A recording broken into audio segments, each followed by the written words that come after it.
तो शेल्टर के ऊपर सब कुछ शांत हो जाता है, जिस वजह से शेल्टर वालों को समझ नहीं आ रहा होता कि आखिरकार चल क्या रहा है। पर तभी उन्हें नोटिफिकेशन आती है कि मीना ने काइजू नंबर 14 को न्यूट्रलाइज कर दिया है, जिस वजह से सभी लोग बहुत खुश हो जाते हैं और यहाँ डिफेंस फोर्स भी इस चीज की खुशी मनाने लगते हैं। तो ये सुनकर काफका को भी एहसास हो जाता है कि मीना उससे कितना आगे निकल गई है, पर वो मीना की कामयाबी से बहुत खुश होता है। तब आकिरा भी इस चीज से बहुत खुश होता है, क्योंकि डिफेंस फोर्स की हिस्ट्री में ऐसा पहली बार हुआ होता है जब उन्होंने एक ही दिन में 5 आइडेंटिफाइड काइजूस को ठिकाने लगाया हो। और इतामी को भी एहसास हो जाता है कि जो डायरेक्टर इसाओ ने मीना के बारे में सोचा था वो बिल्कुल सही था। पर तभी उन सभी को काइजू नंबर 9 की आवाज आने लगती है, क्योंकि काइजू नंबर 9 ने उनकी फ्रीक्वेंसी को हैक कर लिया होता है और वो सारी डिफेंस फोर्स को हेलो कहता है, जिसे सुनकर सभी लोग हैरान हो जाते हैं। मुझे लगा ही था कि चीजें ऐसे एंड नहीं हो सकती। तो आखिरकार अब काइजू नंबर 9 किसके पीछे है? क्या वो डिफेंस फोर्स हेडक्वार्टर्स के ऊपर हमला करने वाला है या फिर मुझ पे? मैं इस स्ट्रीमिंग को ट्राई करना चाहता था, तो क्या तुम लोग मुझे देख पा रहे हो? वैसे मैं बहुत ज्यादा सरप्राइज हूँ, क्योंकि मैंने कभी नहीं सोचा था कि तुम लोग मेरे काइजूस को इतनी आसानी से हरा दोगे। तो इसका मतलब जितना मैंने इसाओ की मेमोरीज में देखा था, तुम लोग उससे भी ज्यादा स्ट्रॉन्ग हो। पर फिर भी तुम लोगों ने मेरे एक्सपेक्टेशंस के अकॉर्डिंग ही परफॉर्म किया है, तो इसलिए मैं इस लड़ाई को जीत चुका हूँ और अब बस उस पावर को हासिल करना रह गया है जिसने मेरे पुराने एक्सपेरिमेंट्स को उड़ाया था। उस एंटिटी के पास बहुत ज्यादा डिस्ट्रक्टिव और डिफरेंट पावर है जो कि पूरी डिफेंस फोर्स में किसी के पास नहीं है, तो इसलिए मैं उसी को हासिल करने जा रहा हूँ। तब किसी को कुछ समझ नहीं आ रहा होता, पर तभी हेडक्वार्टर्स को काइजू नंबर 14 में से एक इंटरनल टेलीपोर्टेशन एनर्जी रीडिंग आने लगती है और हम देखते हैं उस टेलीपोर्टेशन गेट में से काइजू नंबर 9 निकल के सीधा मीना के पास आ जाता है, क्योंकि वही वो पावर होती है जिसे वो हासिल करना चाहता है। तब सभी को पता चल जाता है कि काइजू नंबर 9 मीना के पास पहुंच चुका है, जिस वजह से सभी लोग हैरान हो जाते हैं और यहाँ काफका काइजू नंबर 8 में कन्वर्ट होकर मीना की तरफ भागने लगता है। तब यहाँ होशिदा और गेन भी उसी तरफ भाग रहे होते हैं और काफका सोचने लगता है कि ये बिल्कुल वैसे ही हो रहा है जैसे कि डायरेक्टर इसाओ के टाइम पर हुआ था, तो इस बार वो मीना को डायरेक्टर इसाओ की तरह मरने नहीं देगा और उस तक पहुँच के रहेगा। काइजू नंबर 8, आखिरकार तुम कहाँ आ रहे हो? मैं तुम्हें बता दूं कि तुम चाह कर भी यहाँ तक नहीं पहुँच सकते। तब आसमान में और भी ज्यादा काइजूस आ जाते हैं, जिन्हें देखकर सभी लोग हैरान हो जाते हैं और वो सारे काइजूस जापान के अलग अलग एरियाज में लैंड हो जाते हैं, जो कि साइज में बहुत ज्यादा बड़े होते हैं। तब डिफेंस फोर्स को एहसास हो जाता है कि ये थर्ड वेव है और डिफेंस फोर्स के पास उनके रिलेटेड बिल्कुल भी डाटा नहीं होता, क्योंकि वो न्यू तरह की लाइफ फॉर्म्स होती हैं और उनका फोर्टिट्यूड लेवल 8.0 होता है, जिस वजह से वो डाई काइजू क्लास के होते हैं। तो ये सुन के सारे डिफेंस फोर्स वाले सोल्जर्स डर जाते हैं, क्योंकि अब उन्हें बहुत सारे डाई काइजूस का सामना करना पड़ सकता है। पर वो पिछली लड़ाई से बहुत ज्यादा जख्मी हो चुके होते हैं, जिस वजह से उन्हें समझ नहीं आ रहा होता कि आखिरकार अब वो लोग क्या करें। तो ये देखकर काफका को मीना के साथ किया हुआ वादा याद आने लगता है, जहाँ पर उसने कहा होता है कि जब सही टाइम आएगा तब वो उसके साथ जरूर खड़ा रहेगा। और मीना ने भी कहा होता है कि जब वो लोग साथ हैं तब तक उसे किसी से भी डरने की जरूरत नहीं है। मेरे रास्ते से हट जाओ, क्योंकि मुझे किसी भी हालत में मीना तक पहुंचना ही है, तो इसलिए साइड हो जाओ। तब हम देखते हैं वो काइजूस अपने सिर में से एनर्जी वेव्स फायर करने लगते हैं और पूरी सिटी को तबाह करना स्टार्ट कर देते हैं, जिससे बहुत सारे सोल्जर्स जख्मी होना स्टार्ट हो जाते हैं और काफका के पास उन्हें बचाने के अलावा कोई चारा नहीं होता। काइजू नंबर 8, मैंने तो तुम्हें पहले ही कहा था कि तुम यहाँ तक कभी भी नहीं पहुँच पाओगे, क्योंकि तुम उन लोगों को अकेले छोड़ ही नहीं सकते हो। तब एक काइजू ऑफिस के अंदर लोगों पर हमला करने लगता है, पर तभी काफका आकर उसे एक जोरदार लात मारता है और उसके सिर को उड़ा देता है। तब काफका नोटिस करता है कि एक काइजू जमीन के ऊपर लेजर फायर कर रहा है, जिस वजह से उसे समझ नहीं आ रहा होता कि आखिरकार वो करना क्या चाह रहा है। और तभी उसे एहसास होता है कि नीचे तो शेल्टर है, जिस वजह से वो उस काइजू को एक जोरदार मुक्का मारता है और उसे ठिकाने लगा देता है। काइजू नंबर 8, तुम्हारे लिए इन काइजूस को हराना बाएं हाथ का खेल है, क्योंकि इस टाइम मेरे अलावा तुम ही हो जो कि सबसे ज्यादा स्ट्रॉन्ग है। पर आखिरकार उन सोल्जर्स का क्या होगा जो कि थक चुके हैं? क्या तुम उन्हें छोड़कर यहाँ पर आ पाओगे? मुझे नहीं लगता कि ऐसा कुछ होने वाला है, जिस वजह से तुम वहाँ पर फंस गए हो। तब मीना काइजू नंबर 9 के ऊपर हमला कर देती है, जिससे कि काइजू नंबर 9 बच जाता है, पर पीछे की बिल्डिंग उड़ जाती है और हम देखते हैं मीना ने ये डिस्ट्रक्टिव पावर बस एक हैंड गन से फायर की होती है। काइजू नंबर 9, मैं तुम्हें यहाँ पर न्यूट्रलाइज करके रहूंगी और इन सभी बुलेट्स का तुम्हारे आर पार कर दूंगी। तो कैप्टन, तुमने मेरे पिछले हमले को डॉज कर लिया, ये तो बहुत ज्यादा इम्प्रेसिव है, पर अब इसे डॉज करके दिखाओ। तब काइजू नंबर 9 मीना के ऊपर हमला कर देता है, पर मीना उसके सारे हमलों से बच के उसी पर फायर कर देती है, जिस वजह से काइजू नंबर 9 काइजू नंबर 2 की शील्ड को एक्टिवेट कर देता है, पर मीना की बुलेट्स उस शील्ड को तोड़ देती हैं। मुझे यकीन नहीं हो रहा कि इसने काइजू नंबर 2 की शील्ड को सिर्फ हैंड गन से ही तोड़ दिया है। तुम्हारी शार्प शूटिंग तो सच में बहुत कमाल की है, पर अगर मैं तुम्हारे पास पहुंच जाऊंगा तो तुम बिल्कुल वैसी हो जाओगी जैसे कि एक एवरेज कैप्टन होता है। तब काइजू नंबर 9 मीना के पास पहुंच जाता है, जिस वजह से मीना उसके ऊपर फिर से फायर कर देती है, पर काइजू नंबर 9 उसके हाथ से गन को गिरा के उसे गर्दन से पकड़ लेता है और उसे आसमान में लटका देता है। तो काइजू नंबर 9 इस दृश्य को सबके सामने टेलीकास्ट कर देता है, ताकि सभी लोग मीना की मौत को देख सके। आज मैं टोक्यो टोक्यो को अपने कब्जे में कर लूंगा और उसके बाद टोक्यो को बेस बना के मैं पूरी कंट्री को अपने कब्जे में कर लूंगा।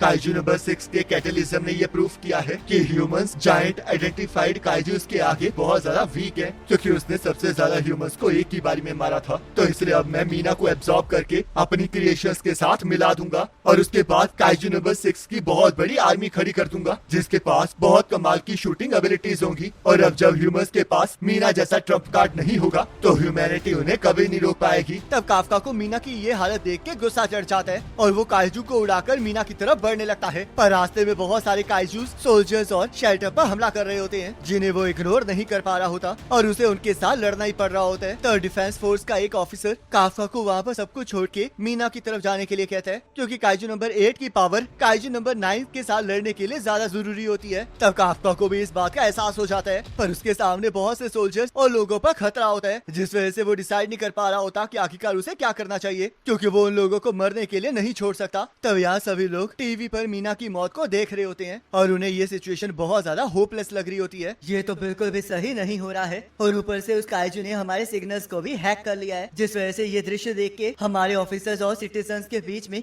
नेगेटिव इमोशंस बढ़ते जा रहे हैं। तो इसलिए अगर उन्होंने कैप्टन मीना की मौत देख ली तो हमारे ऑफिसर्स का सारा मोराल डाउन हो जाएगा। तब यहाँ काफका काइजूस को मारते हुए आगे बढ़ रहा होता है। आखिरकार मैं क्या करूं? मुझे किसी भी हालत में मीना तक पहुंचना है, तो आखिरकार मैं ये कैसे करूं? तुम ह्यूमंस हमेशा एक जैसे ही होते हो, क्योंकि तुम लोग चीजों को नहीं छोड़ सकते और इस वजह से तुम उस चीज को खो देते हो जो कि तुम्हारे लिए बहुत ज्यादा इंपॉर्टेंट होती है। तब काइजू नंबर 9 मीना को एक शेल में कैद कर लेता है और कहने लगता है कि वो जीत गया है, जिस वजह से काफका को बहुत गुस्सा आ जाता है और हम देखते हैं वहाँ के सोल्जर्स काफका को जल्द से जल्द मीना के पास जाने के लिए कहने लगते हैं, क्योंकि उनके अकॉर्डिंग वो लोग रिप्लेसेबल हैं, पर मीना जैसा कोई भी नहीं है, जिस वजह से उसका बचना ज्यादा इंपॉर्टेंट है। तब अभी भी काफका को कुछ समझ नहीं आ रहा होता, पर तभी उसे एक काइजू के आने का एहसास होता है। क्या तुम मजाक कर रहे हो? ऐसा लग रहा है जैसे कि बहुत ज्यादा ताकतवर काइजू इसी तरफ बढ़ रहा है। आखिरकार ये रीडिंग कौन एमिट कर रहा है? तब काफका नोटिस करता है कि वहाँ के सारे काइजूस फ्रीज होने लगते हैं और उसे भी समझ नहीं आ रहा होता कि आखिरकार चल क्या रहा है। पर तभी हम देखते हैं इचिकावा वहाँ पर आ जाता है। काफका, कैप्टन मीना के पास जाओ, क्योंकि मैं यहाँ पर सारी चीजों को संभाल लूंगा। तब काफका इचिकावा को वहाँ पर देखकर हैरान हो जाता है और तभी एक काइजू इचिकावा के ऊपर हमला कर देता है, जिस वजह से काफका इचिकावा को उससे बचने के लिए कहता है। ओए काइजू, आखिरकार तुम्हें किसने कहा कि तुम मूव कर सकते हो? चुपचाप वहीं खड़े रहो। तब काफका ये देख के हैरान हो जाता है कि इचिकावा ने उस काइजू को वहीं पर फ्रीज कर दिया है। मुझे यकीन नहीं आ रहा कि इसने एक डाई काइजू को चुटकी बजाते ही रोक दिया है। तो ये है काइजू नंबर 6 की पावर। इचिकावा, आखिरकार तो मेरे लिए आ ही गए। बिल्कुल सही कहा काफका, और मैं अकेले नहीं आया हूँ। तो यहाँ 3rd डिवीजन की एक सोल्जर मिनासे उस काइजू के ऊपर फायरिंग कर रही होती है, पर उस फायरिंग का उस काइजू के ऊपर कोई असर नहीं हो रहा होता और वो काइजू जैसे ही मिनासे के ऊपर फायर करने लगता है, वैसे ही एक पर्सन उसे अपना मुंह बंद करने के लिए कहता है और हम देखते हैं उस काइजू के फायर करते ही वो पर्सन मिनासे को बचाकर दूर ले जाता है, जिससे कि वो पूरी तरह से हैरान हो जाती है और हम देखते हैं वो पर्सन और कोई नहीं 3rd डिवीजन का फुरुहाशी होता है, जिसे देखकर मिनासे बहुत ज्यादा खुश हो जाती है। तो यहाँ किकोरू भी काइजूस के साथ लड़ रही होती है, पर वो पिछली लड़ाई से बहुत ज्यादा थक गई होती है, जिस वजह से उसे समझ नहीं आ रहा होता कि आखिरकार वो इतने सारे काइजूस को कैसे हराए। पर तभी उन काइजूस के ऊपर हमला हो जाता है और वो हमला 3rd डिवीजन के इजुमो ने किया होता है। मुझे यकीन नहीं हो रहा कि हमें ट्रेनिंग के बाद सीधा डाई काइजूस के साथ लड़ने के लिए भेज दिया गया है। तो चलो आयोई, अपने काम को पूरा करते हैं। तब हम देखते हैं इजुमो के साथ आयोई भी आया होता है, जिसे देखकर किकोरू खुश हो जाती है और काफका को भी यकीन नहीं आता कि सभी लोग वहाँ पर आ गए हैं और इचिकावा काफका को वहाँ से जाने के लिए कहता है, पर काफका इसके लिए मना करने लगता है, जिस वजह से इचिकावा अपने सूट के एक पार्ट को काफका के सिर पर दे मारता है। इस टाइम मैं आपका कोई रीजन नहीं सुनने वाला, क्योंकि मैं इस चीज से बहुत ज्यादा तंग आ गया हूँ कि आप सारा बोझ खुद ही उठाते रहते हो और मुझे प्रोटेक्ट करते रहते हो। और आज मैं आपका रास्ता क्लियर करूंगा ताकि आप कैप्टन मीना के पास पहुँच सकें। तब काफका को याद आता है कि किकोरू ने उसे कहा था कि उसे उन पर भरोसा करना चाहिए, क्योंकि वो लोग भी सोल्जर्स हैं। अब मुझे समझ में आया कि मैं इन सभी चीजों से अकेले ही लड़ने की कोशिश कर रहा था, पर अब मेरे साथ ही है। इचिकावा, तुमने मेरी आंखों को खोल दिया है, तो क्या तुम यहाँ की चीजों को हैंडल कर लोगे ना पार्टनर? तो ये सुनकर इचिकावा बहुत ज्यादा खुश हो जाता है और काफका को बताता है कि वो शुरू से ही यही कह रहा था। अब मैं आगे बढ़ सकता हूँ, क्योंकि मेरे पास कुछ ऐसे दोस्त हैं जिन पर मैं भरोसा कर सकता हूँ। और इसी के साथ ये पार्ट कंप्लीट हो जाता है। अब नेक्स्ट पार्ट का लिंक आपके स्क्रीन पर आ रहा होगा, उस पर क्लिक करके अगले पार्ट को देख सकते हैं।